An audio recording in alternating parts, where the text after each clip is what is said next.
Hello friends.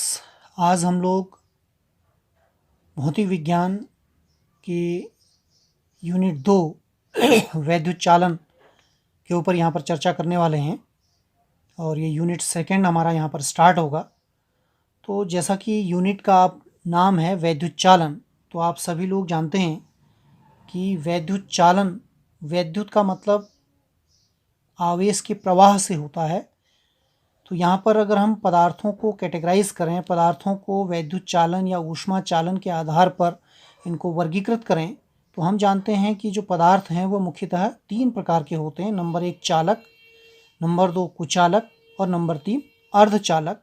जो चालक पदार्थ हैं उनमें हम निचली कक्षा में पढ़ चुके हैं कि चालक वे पदार्थ होते हैं जिसमें ऊष्मा या विद्युत धारा प्रवाहित हो सकती है। जितनी भी धातुएं हमारे पास हैं, चाहे हमारा लोहा है, सोना है, चांदी है, ये सारी जो पदार्थ हैं ये चालक होते हैं। इसके अलावा जो कुचालक हैं, कुचालक इसकी विपरीत परिभाषा दी जाती है कि जिनमें धारा प्रवाहित या ऊष्मा प्रवाहित न हो सके, उन्हें हम कुचालक कहते हैं। और जो तीसरा हमारा जो पदार्थ जिनको वर्गीकृत किया गया है वो अर्धचालक हैं।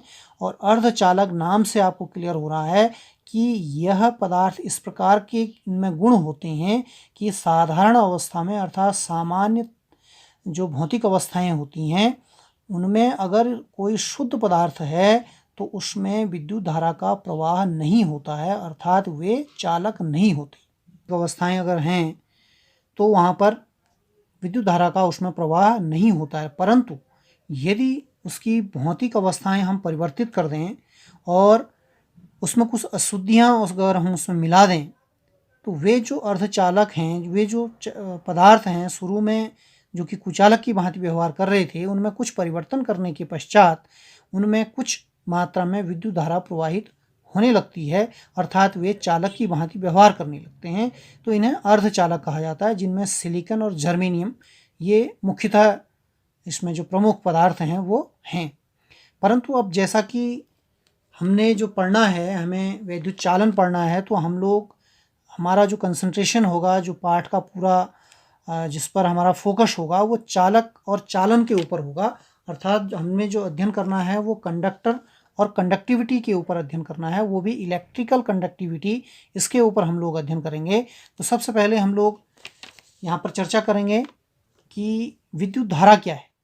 क्योंकि यदि कोई आवेश किसी में प्रवाहित हो रहा है तो आवेश के प्रवाह के कारण एक नई भौतिक गुण, उसके अंदर एक नया भौतिक राशि उत्पन्न होती है जिसे विद्युत धारा कहा जाता है। इससे पूर्व के चैप्टर में हमने अध्ययन किया था कि यदि किसी पदार्थ को हम विभिन्न तरीके से उसको आवेशित करें तो वे आवेश जो है उस पदार्थ के अंदर स्थिर रहता है, अर्थात वो गतिमान नहीं रहता है। उसमें विभिन्न प्रकार के हमने वैद्युत विभव, वैद्युत क्षेत्र और तमाम चीज़ों के बारे में अध्ययन किया। तो उसमें जो यूनिट फर्स्ट था उसमें ये था, कंडीशन ये थी कि आवेश वहाँ पर स्थिर था, अर्थात उस पूरी यूनिट का नाम स्थिर वैद्युतिकी हमने नाम दिया था। उसमें आवेश जो है स्थिर रखा गया था। परंतु जब आवेश गति करने लगता है, जब आवेश में एक स्थान से दूसरे स्थान पर जाने की जो टेंडेंसी है वो उत्पन्न होने लगती है, तो वहाँ पर एक नया जो है भौतिक राशि उत्पन्न होती है, एक उसके अंदर नया पदार्थ के अंदर एक नया गुण उत्पन्न होता है, जिसे हम विद्युत धारा के नाम से कहते हैं। एक यहाँ पर हमने एक धातु का टुकड़ा लिया है और धातु के टुकड़े का जो अंदर की जो स्ट्रक्चर होती है उसके बारे में अगर हम देखें तो धातु के टुकड़े के अंदर बहुत सारे जो इलेक्ट्रॉन्स होते हैं वो परमाणुओं से मुक्त होकर मुक्त रूप से जो बीच का स्थान इस धातु के अंदर होता है उसमें गति करने के लिए स्वतंत्र होते हैं। और जिस परमाणुओं से ये इलेक्ट्रॉन निकल के बाहर आते हैं ये धनायन हैं, ये क्योंकि इसमें से इलेक्ट्रॉन निकल गए हैं और ये गति नहीं करते हैं, ये अपने स्थान पर स्थिर रहते हैं। ऐसा परमाणु जो हमारा सिद्धांत, भौतिक जो परमाणु सिद्धांत है उसके अनुसार इलेक्ट्रॉन जो है किसी भी धातु के अंदर मुक्त रूप से गति करने के लिए स्वतंत्र होता है और इसकी जो गति होती है वो लगभग 10⁵ मीटर प्रति सेकंड, इतने तीव्र गति से ये जो है गति करता है। परंतु हम जानते हैं कि जो जितनी भी धातुएं होती हैं उनके अंदर का जो घनत्व है वो बहुत अधिक होता है, जिस कारण से जो इलेक्ट्रॉन हैं उनके चारों ओर धनायन उससे वो घिरे रहते हैं। तो जब इलेक्ट्रॉन गति करता है तो वो जो गति है उसके बगल में जो आयन होते हैं उनसे वो लगातार टकराता रहता है, जिस कारण से इसको जो गति है वो लगातार उसकी बढ़ती है और घटती है, जिस कारण से हम ये कह सकते हैं कि जो इसका जो आपका औसत वेग होता है वह शून्य होता है, क्योंकि जब वेग किसी एक डायरेक्शन में इसका बढ़ेगा तो अगले ही क्षण क्या होगा, उसकी डायरेक्शन वो टकरा करके उसकी डायरेक्शन चेंज हो जाएगी। तो इस प्रकार से अगर हम औसत वेग देखें तो जो इलेक्ट्रॉन्स होते हैं जो कि धातु के अंदर होते हैं उनका जो औसत वेग होता है वो शून्य होता है। और यहाँ पर आप देखेंगे जो इलेक्ट्रॉन होते हैं वो लगातार अनियमित दिशाओं में गति करते रहते हैं। ये इस प्रकार की इनकी गति होती है जिसे हम जिग जैग मोशन भी कहते हैं, ब्राउनियन गति या जिग जैग मोशन भी कहते हैं। जैसे गैस के अणु जिस प्रकार की गति करते हैं ब्राउनियन गति, उसी प्रकार की गति जो है इलेक्ट्रॉन भी करते हैं। इसलिए ये कहा जाता है कि जो इलेक्ट्रॉन हैं वह धातु के अंदर इलेक्ट्रॉन गैस के रूप में रहते हैं, इलेक्ट्रॉन गैस भी कहा जाता है इनको। तो ये लगातार जो है क्या करते हैं इस धातु के अंदर अनियमित रूप से गति करते रहते हैं, अर्थात इनका जो औसत वेग होता है वो शून्य हो जाता है। इसी प्रकार से यदि हम एक और डिफाइन इसको करें, माना हमारे पास एक ये इलेक्ट्रॉन है और इलेक्ट्रॉन नेक्स्ट इसमें जब ये टक्कर किसी धनायन से या इलेक्ट्रॉन से ये टकराता है तो ये इन दो क्रमागत टक्करों के बीच की दूरी, एक टक्कर हुई और उसके बाद जब नेक्स्ट टक्कर हो रही है तो दो क्रमागत टक्करों के बीच की दूरी को हम माध्य मुक्त पथ कहते हैं। इसको माध्य मुक्त पथ कहा जाता है। और इसी प्रकार से जो एक दो क्रमागत जो टक्कर है उनके बीच में जितना भी टाइम लगता है उस टाइम को हम श्रांति काल कहते हैं। तो यहाँ पर दो तीन चीज़ें हैं।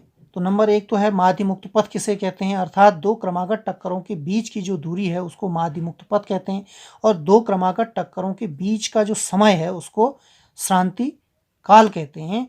अब प्रश्न ये उठता है कि यहाँ पर जो इलेक्ट्रॉन है वो लगातार गति कर रहे हैं और गति के कारण ही विद्युत धारा उत्पन्न होती है, आवेश की गति के कारण। तो यहाँ पर जो विद्युत धारा है वो पैदा क्यों नहीं हो रही है, तो इसके पीछे कारण ये है क्योंकि चूंकि इसका जो औसत वेग है वो शून्य है। अर्थात अगर हम कोई एक तल कंसीडर करें, माना हमारे पास एक कोई ये धातु का एक तल है, तो इस तल से जितने इलेक्ट्रॉन बाहर जाएंगे उतने ही इलेक्ट्रॉन जिगजैग मोशन के कारण इसके अंदर आएंगे। अर्थात आने वाले इलेक्ट्रॉन और उस तल से जाने वाले इलेक्ट्रॉनों का जो बीजगणितीय योग है वो शून्य है, जिस कारण से यहाँ पर जो धारा है वह शून्य रहती है, अर्थात इसमें कोई भी धारा प्रवाहित नहीं होती है।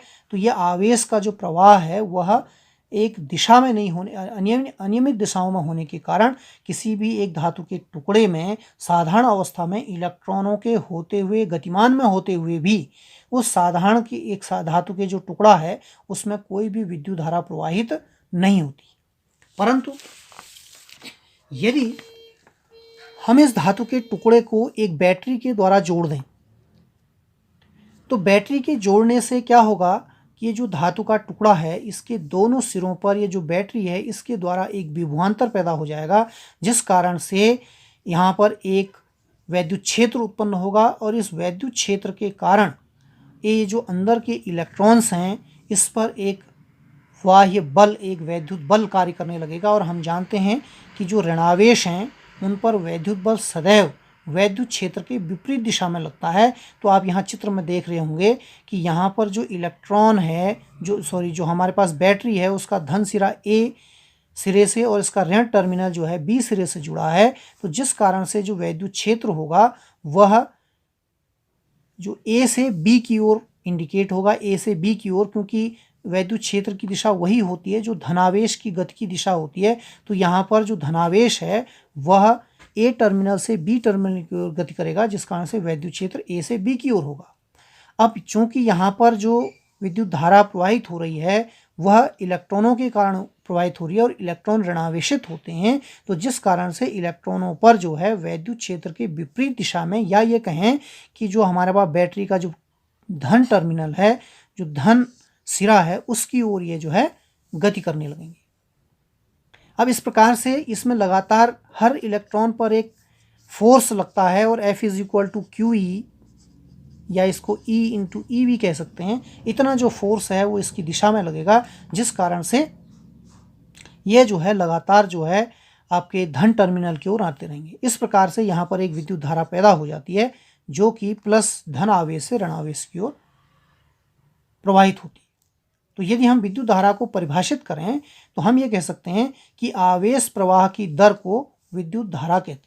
अर्थात इस तार के द्वारा 1 सेकंड में जितने भी इलेक्ट्रॉनों का जो कुल आवेश है, जितने इलेक्ट्रॉन यहाँ से प्रवाहित हो रहे हैं, उनकी जो आवेश की मात्रा है वही जो है विद्युत धारा कहलाती है। अब सपोज हमारे पास ये धारा को यहाँ पर परिभाषित करके I is equal to Q upon T, अगर हम इसकी आवेश बट्टे समय, तो यहाँ पर मात्रक की अगर हम बात करें तो इसका मात्रक एम्पियर होता है एमकेएस पद्धति में, और ये एक मूल मात्रक भी है। विद्युत धारा का जो मात्रक है वो हमारा एक मूल मात्रक है और जिसका जो मात्रक है वो एम्पियर है। और इसी प्रकार से इसकी बीमा जो है ए के द्वारा निर्धारित की जाती है, और ये राशि, जैसा कि हम कई चित्रों में ये कन्फ्यूज़न भी होता है, कई चित्रों में हम विद्युत धारा को दिशा दिखाते हैं उसकी परिपथ में कि वो धन से धन टर्मिनल की ओर विद्युत धारा की दिशा इस प्रकार से दिखाई जाती है कि नीचे से धन टर्मिनल से ऊपर की ओर जा रही है और ऋण टर्मिनल की ओर आ रही है। तो यहाँ पर एक हम दिशा दिखाते हैं, तो कन्फ्यूज़न होता है कि जो विद्युत धारा है एक सदिश राशि है, बल्कि विद्युत धारा जो है एक अदिश राशि होती है, क्योंकि इसका जो योग होता है वो अदिश राशियों की भांति व्यवहार होता है। तो यहाँ पर अगर हम देखें तो माना हमारे पास जो इलेक्ट्रॉन हैं वो 1 सेकंड में आने वाले इलेक्ट्रॉन हमारे पास N और E हैं, तो यहाँ पर जो धारा T सेकंड में हमारे पास जो इलेक्ट्रॉन हैं उनकी संख्या E है, तो उसका जो कुल आवेश है Ne हो जाएगा। तो इस प्रकार से धारा is equal to Ne upon T, ये भी हम यहाँ पर विद्युत धारा को इस प्रकार से परिभाषित कर सकते हैं। अगर हम इसको 1 सेकंड के रूप में 1 एम्पियर के रूप में परिभाषित करें कि जो विद्युत धारा है वो 1 एम्पियर कितना होता है, तो यदि 1 सेकंड में प्रवाहित आवेश की मात्रा 1 कूलाम हो तो परिपथ में प्रवाहित धारा का मान 1 एम्पियर होगा। अर्थात यदि हम ये कहें कि जो Q है वो 1 कूलाम हो जाए और T is equal to 1 second हो जाए तो I is equal to 1 ampere होगा। और 1 कूलाम में हम जानते हैं कि जो कुल इलेक्ट्रॉनों की संख्या होती है 2.65 into 10 to the power minus 19, sorry 6.25 into 10 to the power 18, इतने इलेक्ट्रॉन्स हमारे 1 कूलाम में होते हैं। तो हम ये कह सकते हैं कि यदि किसी परिपथ से 1 सेकंड में 6.25 गुणा 10 की घात 18 इलेक्ट्रॉन प्रवाहित हो रहे हों, तो उसमें जो धारा प्रवाहित होगी वह 1 एम्पियर होगी।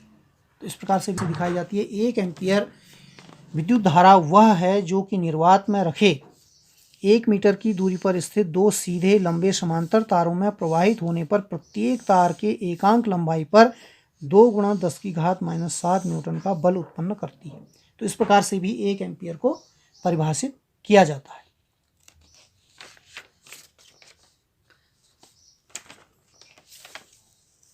अब नेक्स्ट, अगर हम विद्युत धारा का जो इलेक्ट्रॉनिक सिद्धांत है कि किस प्रकार से विद्युत धारा प्रवाहित होती है और किस प्रकार से जो है, तो हमने इसमें थोड़ा सा आपको डिस्कशन किया कि यहाँ पर कोई भी पदार्थ जो है हम जानते हैं कि वो परमाणु से मिलकर बना होता है, और विशेषकर अगर हम धातुओं की बात करें, क्योंकि जो विद्युत धारा होती है वो धातु में ही प्रवाहित होती है, तो धातुओं का ये गुण होता है कि धातुओं के जो परमाणु होते हैं वो आसानी से इलेक्ट्रॉन को मुक्त कर देते हैं। अर्थात धातुओं में बहुत ज़्यादा मात्रा में मुक्त इलेक्ट्रॉन होते हैं। तो ये भी माना गया है कि धातुओं के अंदर इतनी ज़्यादा मुक्त इलेक्ट्रॉन होते हैं कि वहाँ पर एक इलेक्ट्रॉन गैस की भांति वह व्यवहार करते हैं। जैसा हमने यहाँ पर दिखाया, जो ग्रीन गोले हैं वो धातु के अंदर के जो इलेक्ट्रॉन्स हैं ये हैं, और जो लाल गोले हैं वो धनायन हैं। तो साधारण अवस्था में, जैसा हमने चर्चा करी, साधारण अवस्था में यहाँ पर कोई भी, क्योंकि इसका जिगजैग मोशन होने के कारण या अनियमित गति होने के कारण लगातार आसपास के धन आयनों से टकराव के कारण इलेक्ट्रॉन का कुल आप औसत वेग कह सकते हैं वह शून्य होता है, जिस कारण से एक धातु के टुकड़े में कोई भी जो परिणामी विद्युत धारा होती है वो कुछ नहीं होती है, शून्य होती है। परंतु जब हम इस को किसी बैटरी से जोड़ते हैं, जैसा हमने पहले किया, जब हम इसको किसी बैटरी से जोड़ देंगे यहाँ पर इस प्रकार से, तो एक ये वैद्युत क्षेत्र इसमें लगने के कारण, यहाँ पर एक वैद्युत क्षेत्र इस पर लगेगा, जिस कारण से ये इन पर एक बल कार्य करने के कारण एक नियमित वेग से ये जो है बैटरी की ओर चलने लगते हैं। ये इलेक्ट्रॉन, क्योंकि एक बाह्य बल इन पर लगने लग गया है, तो ये अपने जो अंदर का वेग है उस वेग के सापेक्ष कुछ अल्प वेग से, एक नियत वेग से सारे के सारे इलेक्ट्रॉन बैटरी के धन सिरे की ओर लगातार गतिमान होते रहते हैं। और ये जो अल्प वेग है ये 10⁻⁻⁴ मीटर प्रति सेकंड होता है, ये बहुत कम होता है। तो इसको हम अपवाह वेग भी कहते हैं। अपवाह वेग या ड्रिफ्ट वेलोसिटी कहा जाता है कि ड्रिफ्ट वेलोसिटी एक वह न्यूनतम वेग है जब किसी धातु के सिरों पर विभवांतर लगाने से उसके अंदर स्थित मुक्त इलेक्ट्रॉन एक सिरे से दूसरे सिरे की ओर गतिमान होने लगते हैं। तो वह जो न्यूनतम वेग है वह 10⁻⁻⁴ मीटर प्रति सेकंड, यही जो है इसका ड्रिफ्ट वेलोसिटी या अपवाह वेग कहलाता है। इसी अपवाह वेग के कारण इस किसी भी धातु के टुकड़े पर एक वैद्युत धारा उत्पन्न हो जाती है और उसका जो आवेश है वो गतिमान हो जाता है। तो यहाँ पर जब हम इसको बैटरी से जोड़ेंगे तो यहाँ से जो इलेक्ट्रॉन है धातु के टुकड़े की, वो प्रत्येक जो इलेक्ट्रॉन है वो लगातार जो है हमारी बैटरी के धन सिरे की ओर आते रहेंगे, तो और ऋण सिरे से दोबारा से उस धातु के टुकड़े में जाते रहेंगे। तो इस प्रकार से इलेक्ट्रॉनों का प्रवाह पूरे परिपथ में होने लगेगा और इस प्रकार से हमारे पास जो है परिपथ में एक विद्युत धारा उत्पन्न हो जाएगी। तो ये हमारे जो विद्युत धारा का जो इलेक्ट्रॉनिक सिद्धांत है वो यही है। अब इसके बाद हम नेक्स्ट इसमें चर्चा करेंगे अपवाह वेग। अपवाह वेग और विद्युत धारा में क्या संबंध होता है उसके बारे में हम लोग चर्चा करेंगे। जैसा कि यहाँ पर आप चित्र में देख रहे हैं कि यहाँ पर एक धातु का टुकड़ा है जिसके अंदर हमने इलेक्ट्रॉन, जो मुक्त इलेक्ट्रॉन है, इनको दर्शाया है। और ये मुक्त इलेक्ट्रॉनों पर हम जब बैटरी से जोड़ रहे हैं तो हम जानते हैं कि यहाँ पर एक वैद्युत क्षेत्र उत्पन्न हो जाएगा और वैद्युत क्षेत्र उत्पन्न होने से ये इलेक्ट्रॉन एक न्यूनतम वेग, जिसे हम अपवाह वेग कहते हैं, उस वेग से बैटरी के धन सिरे की ओर गतिमान होने लगेंगे। अर्थात जो इलेक्ट्रॉन हैं वह ए सिरे से इस प्रकार से बैटरी के धन सिरे की ओर आएंगे और यहाँ से जो ऋण सिरा है यहाँ से इलेक्ट्रॉन बैटरी के धन सिरे पर जाने लगेंगे। क्योंकि जो इलेक्ट्रॉन है ये ऋणावेशित होता है, इसलिए ये माना जाता है, ये परिपाठी के अनुसार, कि जो वैद्युत धारा की दिशा है वो इलेक्ट्रॉनों के प्रवाह के विपरीत होगी। तो जिस कारण से जो इलेक्ट्रॉनों का जो विद्युत धारा की जो दिशा होती है वह धन सिरे से ऋण सिरे की ओर होने लगती है। तो इस प्रकार से जो विद्युत धारा है वो बैटरी के धन सिरे से आवेश प्रवाह, इलेक्ट्रॉनों के प्रवाह के विपरीत जाने लगता है। अब हम ये मानते हैं कि माना इस धातु के टुकड़े में जो इलेक्ट्रॉनों का जो अपवाह वेग है वो Vd है और यहाँ पर एकांक आयतन में जो इलेक्ट्रॉनों का जो घनत्व, अर्थात एकांक आयतन में जो इलेक्ट्रॉनों की संख्या है वो n है। तो अब हम जानते हैं कि जैसा कि मैं यहाँ दिखा रहा हूँ कि 1 सेकंड के लिए अगर इसका वेग Vd है तो 1 सेकंड में जो इलेक्ट्रॉन जो दूरी तय करेगा वो Vd तय करेगा। 1 सेकंड में तय की गई दूरी इसकी Vd है और इसका अनुप्रस्थ काट का जो क्षेत्रफल है जहाँ से इलेक्ट्रॉन पार होंगे वो a है और इसका जो इलेक्ट्रॉन घनत्व है वो n है। तो हम जानते हैं कि ये जो तार का टुकड़ा है वो एक बेलनाकार आकृति का बन रहा है यहाँ पर। तो इस जो ये छोटा सा धातु का टुकड़ा है जो कि 1 सेकंड में जितना इलेक्ट्रॉन पार हो रहे हैं, उसके अगर हम आयतन की बात करें तो उसका आयतन हो जाएगा, वो हो जाएगा a × Vd। आधार का क्षेत्रफल गुणा लंबाई। अब इसकी लंबाई VD है और आधार का क्षेत्रफल A है, तो इसका जो आयतन हो जाएगा वो A इंटू VD हो जाएगा।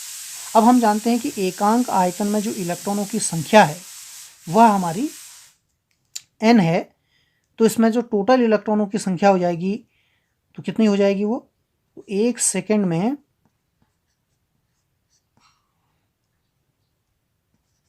प्रवाहित इलेक्ट्रॉनों की संख्या वो कितनी हो जाएगी, वो A into VD into n। तो इतने इलेक्ट्रॉन 1 सेकेंड में इस तार के द्वारा प्रवाहित हो रहे होंगे जितने की इसमें इलेक्ट्रॉन है। अब टोटल आवेश 1 सेकेंड में प्रवाहित आवेश कितना हो जाएगा, Q is equal to NE, Q is equal to N into E। तो वो हो जाएगा आपका, यहाँ पर जो टोटल इलेक्ट्रॉन है, इलेक्ट्रॉनों की जो संख्या है वो n, अगर हम इसको कहें तो ये है AVD इंटू n, इसी को हम n यहाँ पर कह रहे हैं या यहाँ पर, तो यहाँ पर हो जाएगा AVD n इंटू E। तो इतना 1 सेकेंड में जो आवेश है वो हमारा प्रवाहित होगा। अब हम जानते हैं कि 1 सेकेंड में प्रवाहित आवेश को ही हम धारा कहा जाता है। तो अतः यहाँ पर जो 1 सेकेंड में प्रवाहित है वो है AVDNE। अगर इसको हम सही तरीके से लिखें, सही ढंग से, तो इसको हम लिख सकते हैं NE, हमको उसको पहले लिख दिया NEAVD। तो यहाँ पर ये एक फॉर्मूला है जो कि विद्युत धारा I और अपवाह वेग VD में एक संबंध बताता है। वो ये बताता है कि I is directly proportional to VD। I is directly proportional to VD, इसका मतलब है यदि हम धारा और VD में ग्राफ खींचें तो वो एक सीधी रेखा आएगी, अर्थात जैसे जैसे ड्रिफ्ट वेलोसिटी बढ़ेगी वैसे वैसे धारा का मान बढ़ेगा। हम ये भी कह सकते हैं कि जैसे जैसे आप VD जो है, ये जो ड्रिफ्ट वेलोसिटी है वो हमारी वैद्युत क्षेत्र और विभव पर निर्भर कर रहा है। वैद्युत क्षेत्र और विभव, क्योंकि जितना ज़्यादा हम वैद्युत क्षेत्र लगाएंगे उतना ज़्यादा जो है उस पर हमारा बल कार्य करेगा, और जितना ज़्यादा बल कार्य करेगा उतने ज़्यादा वेग से, ज़्यादा ड्रिफ्ट वेलोसिटी से वो इलेक्ट्रॉन मूव करेंगे। अर्थात ये कह सकते हैं तो I है वो डायरेक्टली प्रोपोर्शनल टू जो है वैद्युत क्षेत्र या विभव के होता है। तो इस प्रकार से हम आगे देखेंगे इसको, ओम के नियम में ये सिद्ध भी किया जाएगा कि V is directly proportional to I।